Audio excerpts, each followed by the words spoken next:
Hello students, I hope everybody is well and fine.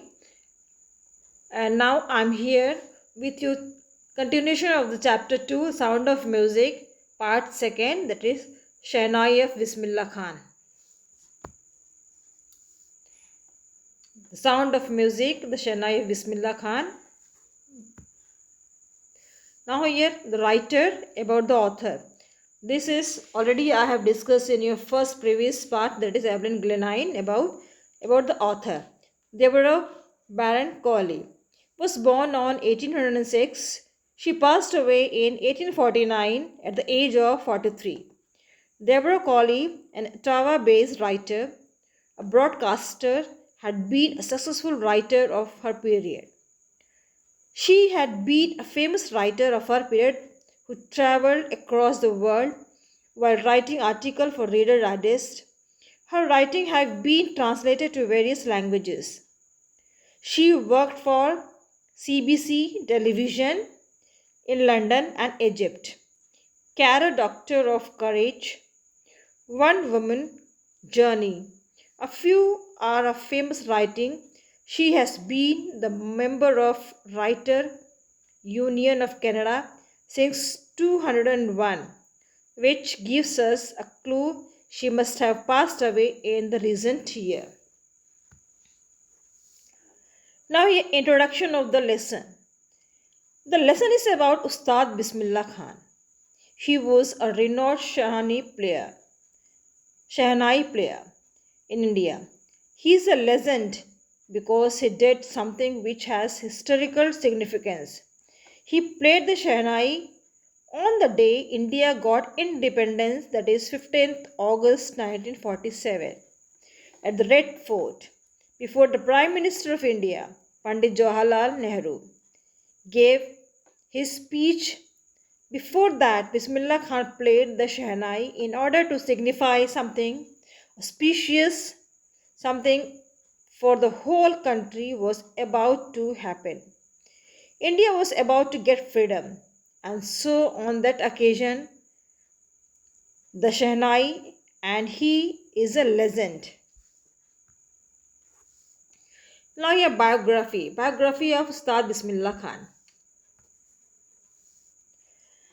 Bismillah Khan's original name was Kamruddin Khan, born on March 25, 1916, Dumrav, Bihar, Orissa, province British India, and died in August 21, 206 in Varanasi, Uttar Pradesh. Indian musical who played the Shehnai, a ceremonial oblique North Indian, born with such expressive virtuosity that became a leading Indian classical music. His name was indelibly linked with a woodwind instrument. And Khan was born into a family of court musicians in Bihar. He was apprenticed to his uncle Ali Baksh, who played the Shehnai in Vishwanath, a Hindu temple in Varanasi. He accompanied his uncle in playing a ceremony for Hindu deities, well as in wedding. Khan learned numerous musical forms and ragas, and he improvised patterns that he had been considered impossible for the Shehnai. His concert performance at All India Music Conference in Kolkata in 1937 gained him public respect. And the Shehnai, traditionally used only a ceremonial capacity, came to seen a classical musical instrument. Years of concert and radio performance and recording followed. Khan was devout Muslim but performed at both Hindu and Muslim ceremonies and was considered a symbol of religious harmony. His fame was such that he was selected to perform for the ceremony at Delhi, a historic red fort, at the Indian flag unfurled at the hour of India's independence on August 15, 1947. His music was played on the television every Independence Day. He turned down invitations to perform the other countries before 1966, when the Indian government insisted that he play at the Edinburgh International Festival.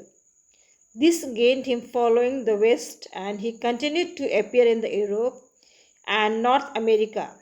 Therefore, in 2001, Khan was awarded the Bharat Ratna, India's highest civilian honor, and the country observed a national day of mourning following his death in 2006. Now again here your from your Beehive chapter 2, second part, Sound of Music, Bismillah Khan summary.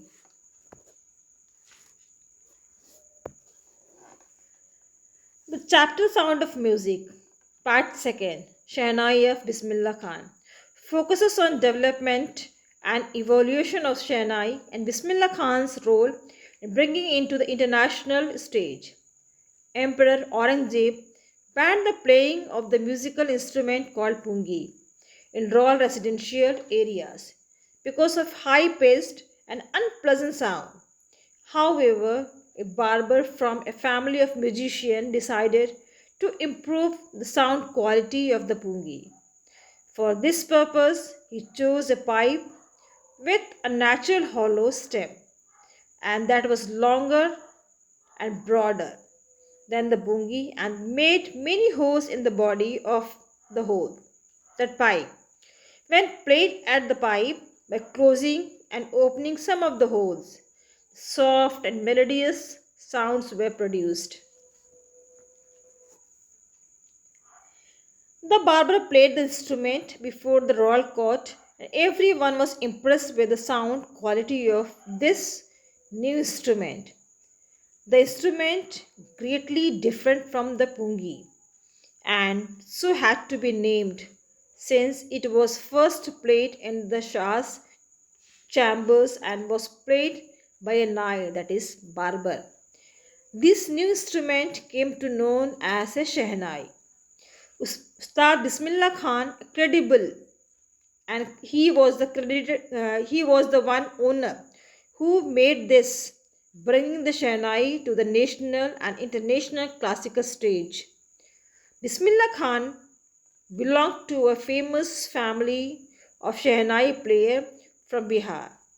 He got fascinated with the Shehnai at the age of 3 years, and when he observed his maternal uncle playing it, his uncle was appointed to play a Shehnai at the Vishnu temple at Benares, and Bismillah regularly accompanied him.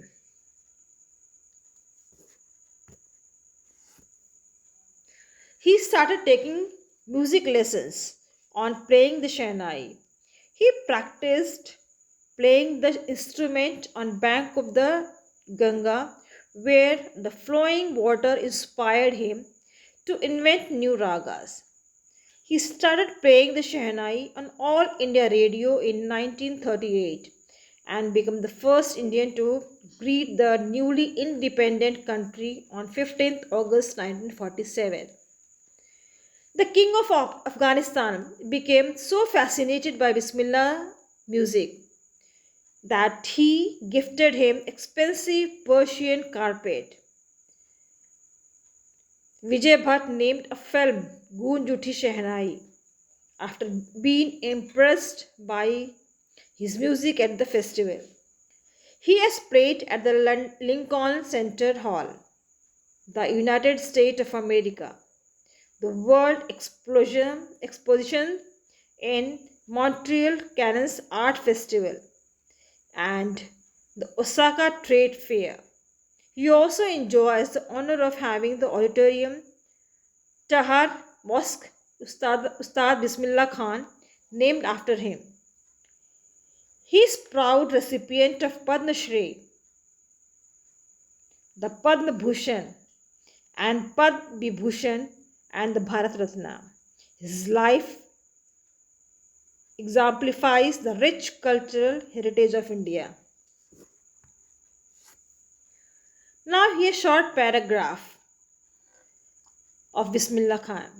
He was Indian musician born on March 21, 1916, Bihar in India, and died in August 21, 2006 in Varanasi, that is Uttar Pradesh. He played an often scorned woodwind instrument, the Shehnai, an oblike North Indian horn with such expressive virtuosity that he became a leading Indian classical music artist. And he played his family was a musician and practiced by his uncle Ali Baksh, who himself played a Shehnai in Hindu temple in Varanasi. Although Khan was devout Muslim, he considered a symbol of religious harmony and accompanied his uncle in ceremonies for Hindus deities. And in conference in Calcutta, he played and gained respect. So here at the Delhi Historical Red Fort, an Indian flag unfurled the hours of Indian independence, and that is 1947. He performed in the television every Independence Day after every year. And when this he before 1966, Indian government insisted that he perform the Edinburgh International Festival, where Khan's death was announced a national day of mourning. And now here are the short key points in short description. Shehnai replaced Pungi, which had a shrill, unpleasant sound. Pungi's tonal quality was improved by a Nai barber of Shah Emperor Aurangzeb, hence it was named as Shehnai. Ustad Bismillah Khan is the Shehnai maestro. Bismillah Khan took to music early in life when he was 3 years old in the company of his maternal uncle. He used to sing Chaita in Biharji's temple and practice Shehnai in Vishnu temple and Mangla Maya temple of Varanasi. His life is a source of simplicity and communal harmony. Bismillah Khan got his big break with the opening of All India Radio in Lucknow in 1938. He also played a Shehnai on 15th August 1947 from Red Fort in presence of Pandit Nehru. Bismillah Khan gave many memorable performances both in India and abroad. He also gave music in 2 movies, that is Goonj Uthi Shehnai and Sandhi Aparna. He also fond of his motherland, India, Banaras and the Holy Gangas, and he refused and offered to be the head of Shehnai school in USA. In 2001, Ustad Bismillah Khan was awarded India's highest civilian award, the Bharat Ratna. Now here students, some word meanings are there. Just go through this word meaning and write it in your copy.